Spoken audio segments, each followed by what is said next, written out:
नमस्कार दोस्तों, मैं सत्यम मिश्रा आप सभी का अपने YouTube चैनल पे स्वागत और अभिनंदन करता हूं। दोस्तों जैसा कि मैं आपको बता दूं कि सीटेट का जो नॉर्मलाइजेशन है दोस्तों, उसको लेके क्या अपडेट है या सीटेट का जो रिज़ल्ट कब तक जारी होगा दोस्तों, इन सब के बारे में मैं यहाँ पे बात करूँगा कि सीटेट को दोस्तों जो नॉर्मलाइजेशन है उसको लेकर अभी तक सीटेट की तरफ से कोई अपडेट नहीं, या कह सकते हैं कि CBSE की तरफ से अभी तक कोई अपडेट नहीं आया है कि सीटेट जो परीक्षा हो रही है उसमें नॉर्मलाइजेशन होगा। ठीक है, क्योंकि उनके द्वारा दोस्तों एडजस्ट करने की कोशिश की जा रही है। कभी आपका पेपर में कोई एक सब्जेक्ट हार्ड हो जाता है तो कभी देखिए दोस्तों, कभी मैथ हार्ड कर देते हैं तो कभी EVS हार्ड कर देते हैं, तो उनके द्वारा उस चीज़ को एडजस्ट करने की कोशिश की जा रही है। तो हमको नहीं लगता दोस्तों कि अगर नॉर्मलाइजेशन किया जाए, क्योंकि अभी तक सीटेट की तरफ से नॉर्मलाइजेशन को लेके कोई भी अपडेट प्राप्त नहीं हुआ है। ठीक है, और अगर अब देखो दोस्तों, अगर नॉर्मलाइजेशन होना ही होता तो अभी तक उनके तरफ से कोई न कोई नोटिस ज़रूर जारी कर दिया जाता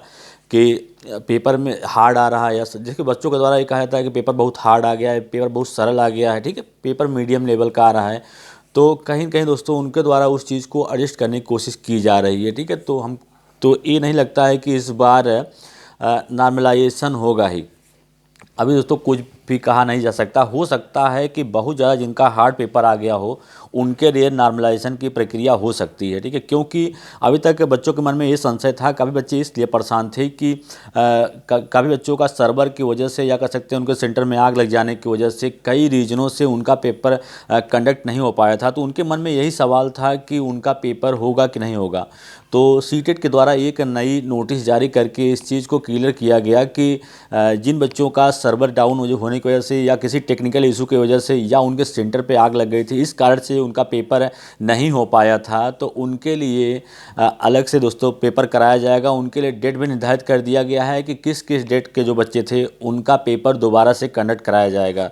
तो अगर नॉर्मलाइजेशन भी होना होगा आपके पेपर में, तो उसके लिए भी एक नई नोटिस जारी की जाएगी और उसके ज़रिए बताया जाएगा कि पेपर में आपके नॉर्मलाइजेशन होगा।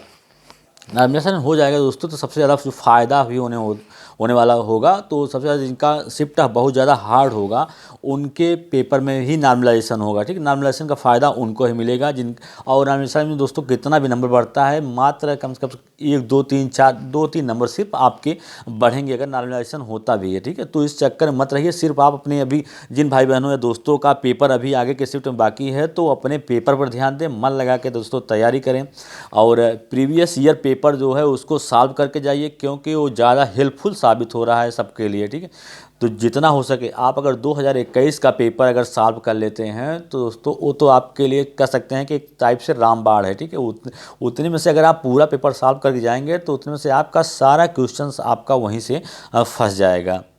ठीक है, तो प्रीवियस ईयर को छोड़ के मत जाइए। अगर आप प्रीवियस ईयर को छोड़ के जा रहे हैं पेपर देने के लिए, तो आपको काफ़ी पछताना पड़ सकता है, और दोस्तों क्वालिफाइंग मार्क भी नहीं आप पा पाएंगे। ठीक है, क्योंकि क्वेश्चन की जो लैंग्वेज है थोड़ा घुमा दे रहा है, लैंग्वेज समझने में बच्चों को दिक्कत हो जा रही है। इसलिए प्रीवियस ईयर कह रहा हूँ कि उसको जितना हो सके उतना आप पढ़ के जाइए।